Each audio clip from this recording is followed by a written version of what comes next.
सभी साथियों को नमस्कार।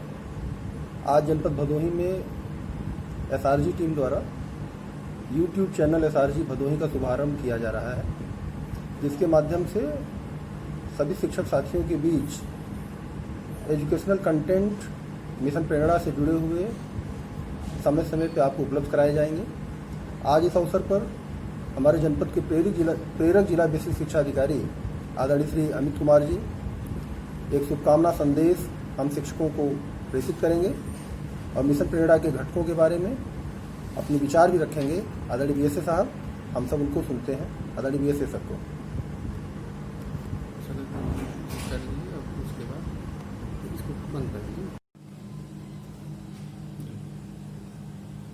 उत्तर प्रदेश सरकार के बेसिक शिक्षा विभाग में मिशन प्रेरणा लक्ष्य निर्धारित किए गए हैं और बेसिक शिक्षा के विकास उन्नयन के लिए ये लक्ष्य निर्धारित है।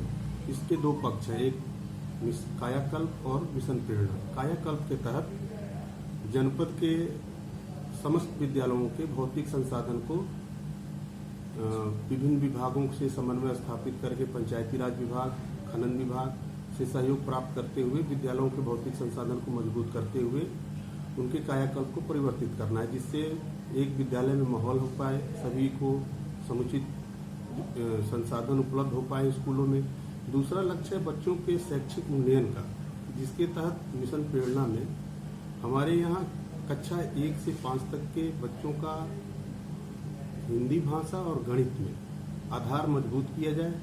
ये आधार मजबूत होने के बाद ये बच्चे आगे स्वयं प्रेरित होकर अपने विषयों को अच्छे तरीके से समझ सकते हैं और पढ़ सकते हैं। इसके लिए जनपद भदोही लगातार प्रयत्नशील है। इस कार्य में हमारे बेसिक शिक्षा परिवार के अधिकारी, एआरपी, एसआरजी सभी लगातार प्रयास कर रहे हैं। इसी कड़ी में यूट्यूब चैनल पे एसआरजी भदोही चैनल निर्मित किया गया है, जिसके तहत हमारे शिक्षक और हमारे बच्चे ज़्यादा लाभान्वित हो सकते हैं। और इनको इस चैनल के लिए मैं एसआरजी टीम, एआरपी टीम को शुभकामना और बधाई देता हूं और सभी को धन्यवाद भी दूंगा। धन्यवाद। नमस्कार साथियों, मैं विनय शंकर पांडे आपके अपने जनपद के एसआरजी भदोही चैनल में आपका हार्दिक स्वागत एवं अभिनंदन करता हूं। मैं श्री धीरज सिंह, जो आपके जनपद के एसआरजी भी हैं, इनसे आपका इंट्रोडक्शन कराते हुए आज आपसे मिशन प्रेरणा के बारे में बात करूंगा और आप सभी को मिशन प्रेरणा के विभिन्न घटकों के बारे में अवगत कराऊंगा।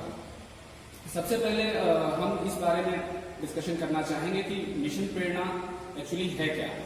मिशन प्रेरणा हमारे आदरणीय माननीय मुख्यमंत्री श्री योगी आदित्यनाथ जी द्वारा एक चलाया गया फ्लैगशिप प्रोग्राम है, जिसके अंतर्गत शासन द्वारा यह अपेक्षा की गई है कि मार्च 2022 तक हमारे राज्य के सभी विद्यालयों के सभी बच्चे ग्रेड कॉम्पिटेंट हो जाएं। मुख्य रूप से इसमें क्वालिटी एजुकेशन की बात की गई है और इस क्वालिटी एजुकेशन में अपेक्षा की गई है कि जो बच्चे जिस कक्षा में पढ़ रहे हैं उस कक्षा के अनुरूप उनका अधिगम स्तर अवश्य हो। अब मुख्य रूप से इस प्रेरक का जो कॉन्सेप्ट है, प्रेरक ब्लॉक, प्रेरक जनपद, प्रेरक मंडल और प्रेरक प्रदेश, इन कॉन्सेप्ट को साकार करने के लिए शासन द्वारा कुछ निर्धारित लक्ष्य तैयार किए गए हैं। उन लक्ष्यों के सापेक्ष प्रेरणा सूची और प्रेरणा तालिका भी बनाई गई है, जो आप सभी को विद्यालय खुलते ही प्रिंटेड सामग्री के रूप में प्राप्त हो जाएगी। तो सबसे पहले मैं भाई धीरज सिंह जी से अनुरोध करना चाहूंगा कि वे प्रेरणा लक्ष्य के बारे में हम सभी को संक्षिप्त रूप से जानकारी दें। भाई धीरज सिंह जी। नमस्कार, मैं धीरज सिंह जनपद भदोही में आप सबके बीच बतौर एसआरजी सदस्य के रूप में सेवा दे रहा हूँ। जैसा कि विनय जी ने बताया कि शासन के द्वारा मिशन प्रेरणा के लक्ष्यों को डिजाइन किया गया है, जिसके आधार पर बच्चों के ग्रेड कॉम्पिटेंसी को नापा जा सके, उनकी दक्षता का मूल्यांकन किया जा सके। इसके लिए प्राथमिक स्तर पर कक्षा 1 से 5 तक के 2 विषयों को शामिल किया गया है। इसमें भाषा और गणित। कक्षा 1 से 5 तक के भाषा के लक्ष्य और कक्षा 1 से 5 तक के गणित के लक्ष्य श्रेष्ठ विद्वानों के द्वारा, बेसिक शिक्षा में काम करने वाले लोगों के द्वारा काफ़ी विचार विमर्श के बाद यह तय किया गया है कि ऐसे कौन कौन से लक्ष्य होंगे, ऐसे कौन कौन से बिंदु होंगे जिनको प्राप्त कर लेने पे वह बच्चा उस कक्षा के न्यूनतम अधिगम स्तर पर प्राप्त कर लेगा। ऐसे में मैं आपको बताना चाहूँगा कि भाषा की अगर हम बात करें तो कक्षा 1 की भाषा के लिए जो लक्ष्य निर्धारित किया गया है वह लक्ष्य है कि बच्चा 5 शब्द निर्धारित सूची में से 5 शब्द पढ़ लेता और पहचान लेता है। कक्षा 2 के लिए लक्ष्य है भाषा का कि अनुच्छेद है कोई, उसमें से बच्चा 20 शब्द प्रति मिनट के प्रवाह से उस अनुच्छेद को पढ़ पाए। और कक्षा 3 के लिए लक्ष्य है कि अनुच्छेद को बच्चा 30 शब्द प्रति मिनट के प्रवाह से पढ़ पाए। कक्षा 4 के लिए लक्ष्य है कि छोटा अनुच्छेद दिया हुआ है और उस छोटे अनुच्छेद को बच्चा पढ़े और पढ़ने के बाद उस पर आधारित कम से कम 75% प्रश्नों के जवाब को ठीक ठीक दे पाए। और कक्षा 5 के लिए लक्ष्य निर्धारित किया गया है भाषा में कि बड़ा अनुच्छेद है, बड़े अनुच्छेद को बच्चा पढ़ ले, पढ़ने के बाद उस पर चिंतन करे, तर्क करे और तदुपरांत उस पर आधारित प्रश्नों में 75% प्रश्नों को वह ठीक ठीक हल कर पाए। इसी प्रकार गणित में भी कक्षा 1 से 5 तक के लिए बच्चों की अपेक्षित दक्षता के स्तर को, न्यूनतम अधिगम के स्तर को मापने के लिए लक्ष्य निर्धारित किए गए हैं, जिसमें कक्षा 1 के गणित का लक्ष्य है कि निर्धारित सूची में से बच्चा 5 संख्याओं को ठीक से पहचान पाए। कक्षा 2 के लिए लक्ष्य है कि जोड़ और घटाना के 1 अंकीय सवालों को बच्चा 75% हल कर पाए। और कक्षा 3 के लिए गणित का प्रेरणा लक्ष्य है कि बच्चा हासिल वाला जोड़ और घटाना के 75% सवालों को ठीक ठीक हल कर पाए। इसी प्रकार से कक्षा 4 के लिए जो लक्ष्य निर्धारित है गुणा के सवालों के आधार पर है कि कक्षा 4 का बच्चा गुणा के सवालों को 75% कम से कम ठीक ठीक हल कर पाए। और कक्षा 5 में जो प्रेरणा लक्ष्य निर्धारित किया गया है वो इस प्रकार से है कि बच्चा भाग के सवालों को 75% कम से कम ठीक ठीक हल कर पाए।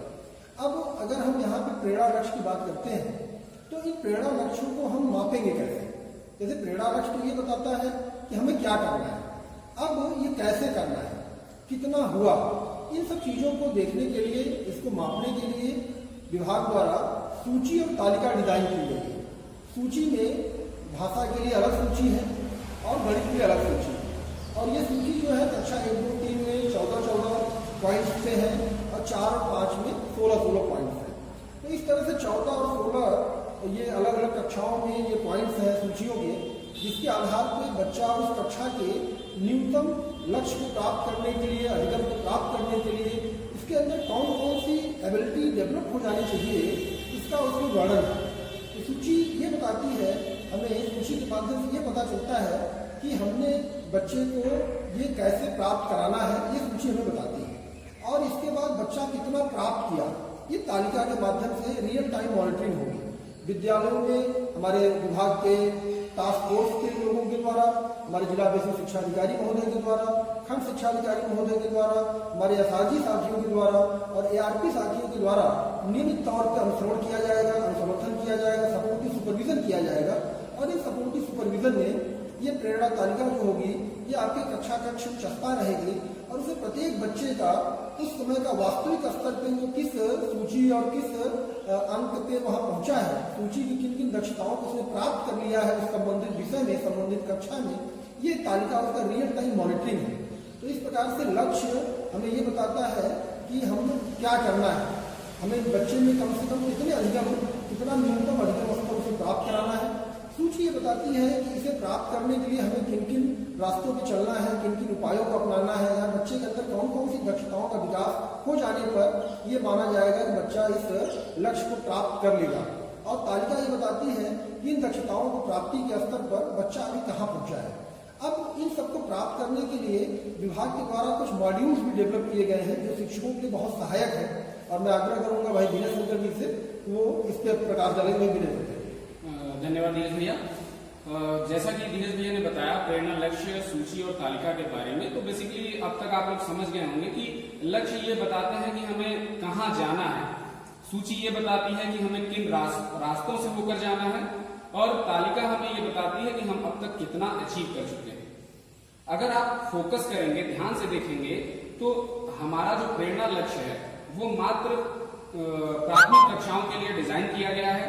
इसके अलावा हमारा प्रेरणा लक्ष्य केवल भाषा और गणित पे आधारित है और इसी तरीके से सूची जो है उसमें उन दक्षताओं को लिस्ट किया गया है जिन दक्षताओं का विकास करके हम प्रेरणा लक्ष्यों को आसानी से प्राप्त कर सकते हैं। अब जैसा कि धीरज भैया ने बताया कि इन दक्षताओं को, इन प्रेरणा लक्ष्यों को प्राप्त करने के लिए शासन द्वारा कुछ मॉड्यूल्स विकसित किए गए हैं।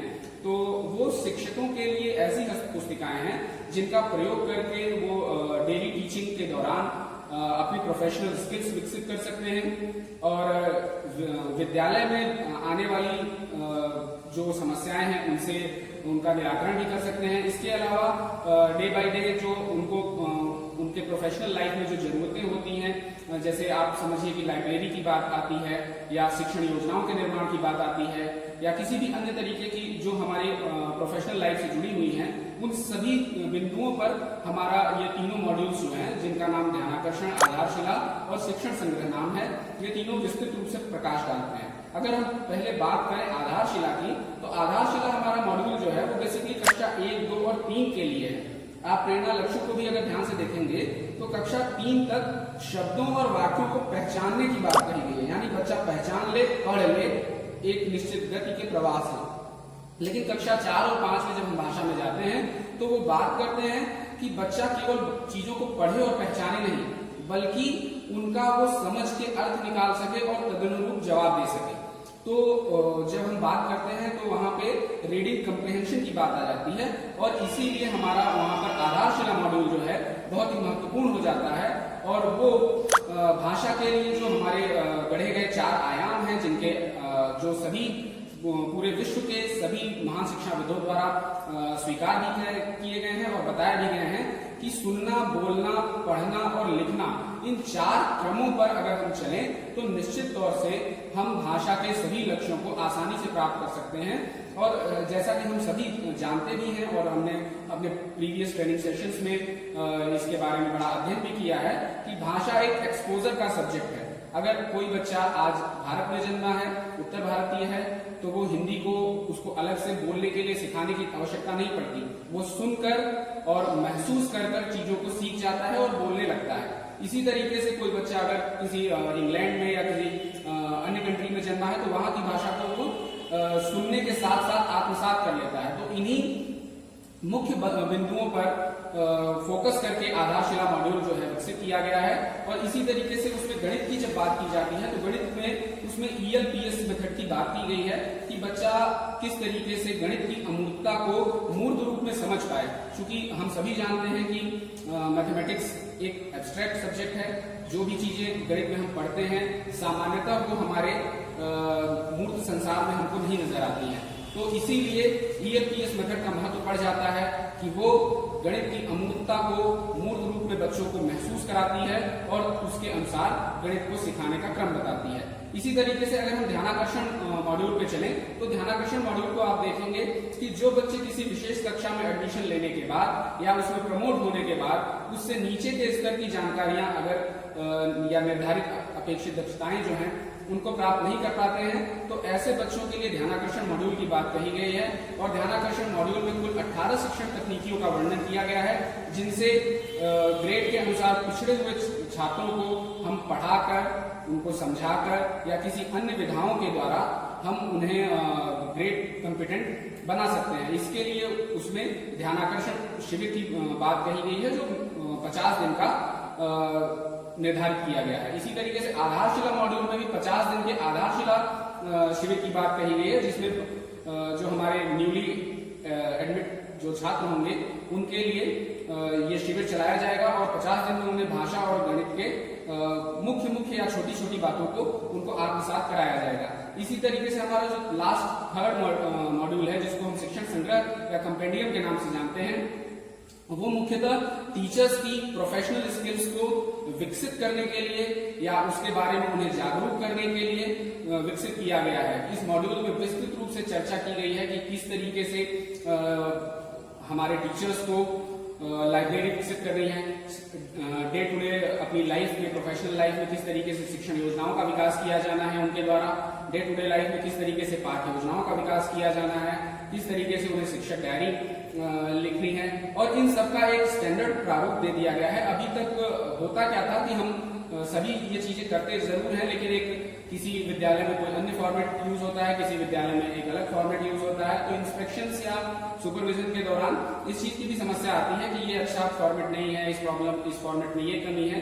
तो इस सब के बारे में हमारा शिक्षण संग्रह मॉड्यूल जो है वो एक विस्तृत जानकारी देता है और एक स्टैंडर्ड फॉर्मेट हमें उपलब्ध कराता है। इसके अलावा एक जो बहुत महत्वपूर्ण बात कही गई है, आज के समय में असेसमेंट पे बहुत चर्चा हो रही है, और असेसमेंट हमारे शिक्षण के लिए एक बहुत ही उपयोगी टूल है, जो बच्चों का मूल्यांकन नहीं करता बल्कि उनको सिखाने के लिए प्रयोग किया जाने वाला एक टूल है। तो इसके बारे में भी, असेसमेंट के बारे में भी एक विस्तृत चर्चा उसमें की गई है और असेसमेंट के तरीकों से उस मॉड्यूल में हम लोगों को अवगत कराया गया है। अब मैं चाहूंगा कि आगे की बात हमारे भाई श्री नीले सिंह जी करें। जी, बहुत बहुत धन्यवाद विनय जी। बहुत ही संक्षिप्त में आपने तीनों मॉड्यूल्स के बारे में विनय जी ने बताया।